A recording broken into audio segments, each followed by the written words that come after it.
Hi everyone, welcome all of you onto this interface the English College. Guys, हमने day 1 और day 2 में vocabulary read की, notes बनाए और कुछ बच्चों ने मुझे सेंड भी किए. मुझे बहुत अच्छा लगा. इस तरीके से आप अगर करते जाएंगे बच्चों तो आप डेफिनेटली सक्सेसफुल होंगे.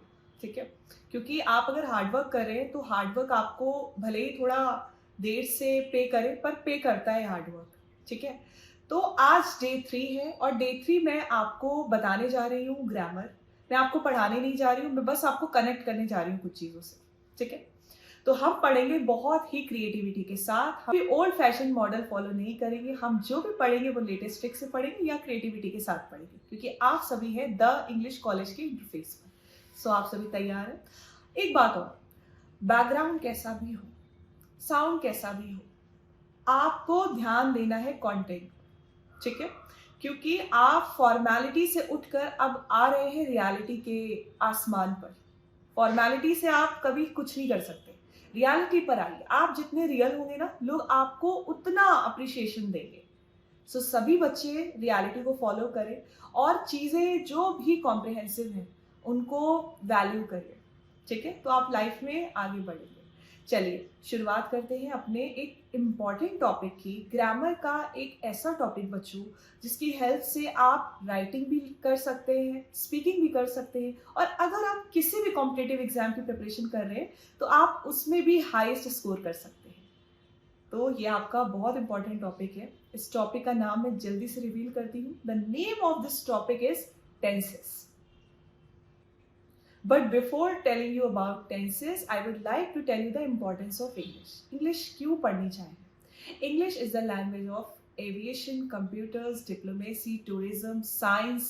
Last but not the least, it is the language of international communication, media and the internet. अगर आप इंटरनेट पे काम करना चाहते हैं, मीडिया समझना चाहते हैं, एविएशन से जुड़ना चाहते हैं, कंप्यूटर्स पे वर्क करना चाहते हैं, तो आपको इंग्लिश आनी चाहिए. आप अपने आप को अगर स्मार्ट बनाना चाहते हैं, दूसरों से थोड़ा सा अलग दिखाना चाहते हैं, इंग्लिश के बहुत सारे फायदे हैं बच्चों. इसलिए आज हम इस इंटरफेस पर हैं और इंग्लिश में बेहतर करना चाहते हैं. अब हम इम्पोर्टेंस तो जान चुके हैं, चलिए अब टॉपिक स्टार्ट करते हैं. बच्चों, टेंसेस के बारे में आप बहुत पहले से सुन रहे हैं, है ना. एकेडमिक से शुरू हो जाता है टेंस, लेकिन आप कभी भी इसको समझ नहीं पाए क्योंकि आप थोड़ा सा पुराना तरीका अपना रहे थे. चलिए नए तरीके से पढ़ते हैं. बेटा, टेंसेस को पढ़ने से पहले एक मैं आपको सब टॉपिक बताती हूँ, वो है फॉर्म्स ऑफ वर्ब. आप फॉर्म्स ऑफ वर्ब देखो, क्योंकि ये आपके जितने भी टेंसेस के पार्ट्स हैं सभी पे वर्क करेगा. इसलिए सबसे पहले हम देख लेते हैं फॉर्म्स ऑफ वर्ब्स. बताइए जल्दी से, कितनी फॉर्म्स ऑफ वर्ब्स होती हैं? 3 forms, first, second, third. No, there are 5 forms of verbs.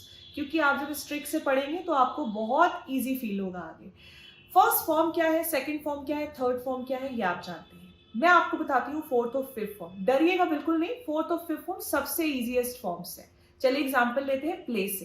Play की first form play, second form played, third form played, fourth form playing and fifth form place. Fourth form आप ING form को बोल रहे हो और fifth form S या ES की form को आप बोल रहे हो. तो अब तो कोई भी वर्ड अगर मैं आपको बोलूं तो आप मुझे उसकी फॉर्म्स बता सकते हैं. अगर आपको समझ में आ गया है तो आप मुझे कमेंट बॉक्स में जस्टिफाई की 5 फॉर्म्स लिख के दिखाइए. चलिए आगे बढ़ते हैं. आपको फॉर्म्स भी आ गई हैं. अब फोर्थ और फिफ्थ फॉर्म आपकी क्लियर हो गई है. मैं आपको ग्रुप पर भी कुछ वर्ब्स भेजूंगी, आप उनकी भी फॉर्म्स लिख करके मुझे भेजिएगा, इससे आपकी प्रैक्टिस हो जाएगी. चलिए अब हम सबसे पहले देखते हैं कि टेंसेस कहते किसको हैं. डेफिनेशन बहुत डिटेल में जाने की जरूरत नहीं है. सिंपल वे में हम जान सकते हैं टेंसेस टाइम को आप बोलते हैं. अब टाइम तो आप सभी जानते हैं क्या होता है. टाइम जैसे आप बोलते हैं present tense, past tense, future tense.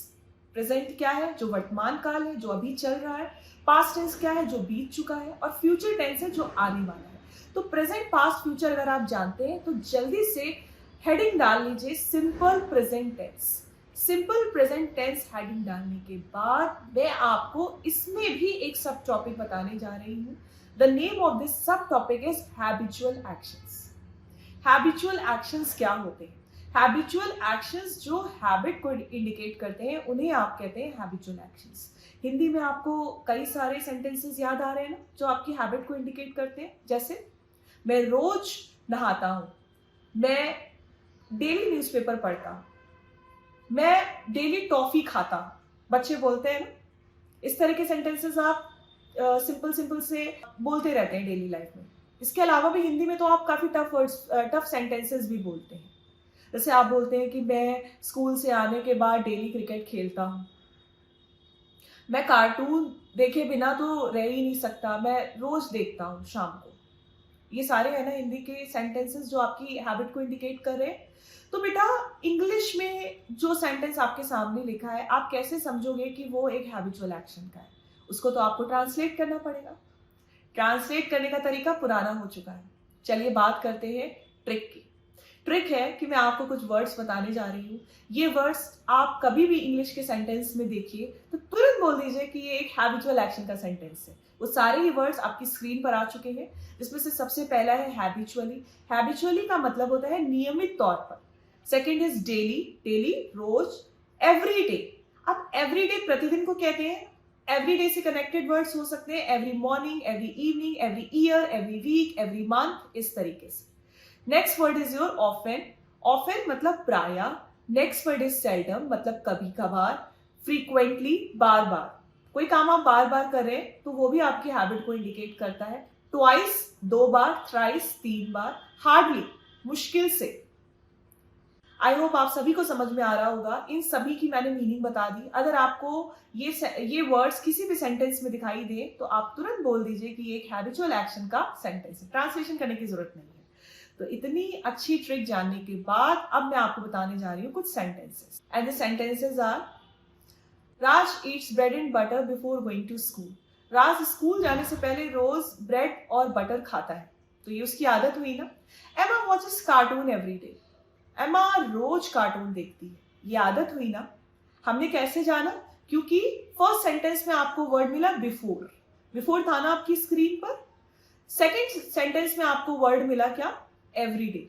तो मैंने तुरंत ही बोला कि ये मेरे एक्शन वर्ड के सेंटेंसेस। अगर आपको ये बात समझ में आ गई है बच्चों, आपको मैं ग्रुप पर कुछ वर्ब्स भेजूंगी, आपको उसकी फॉर्म्स लिख करके मुझे भेजनी है और आपको 5 सेंटेंसेस लिखने हैं यूजिंग दीज वर्ड्स। जो भी मैंने आपको भी हैबिचुअल एक्शंस को इंडिकेट करने वाले वर्ड्स बताए हैं, उनमें से किन्हीं आप 5 शब्दों को उठाइए और 5 सेंटेंसेस फ्रेम करिए और मुझे भेजिए।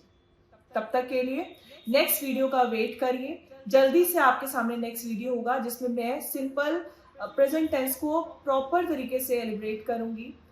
आपके सामने नेक्स्ट वीडियो जल्दी ही आने वाला है। तब तक आप इन दोनों सब टॉपिक्स की अच्छे से प्रैक्टिस करिए, नोट्स बनाइए और मुझे सेंड करिए। Okay, all the best everyone.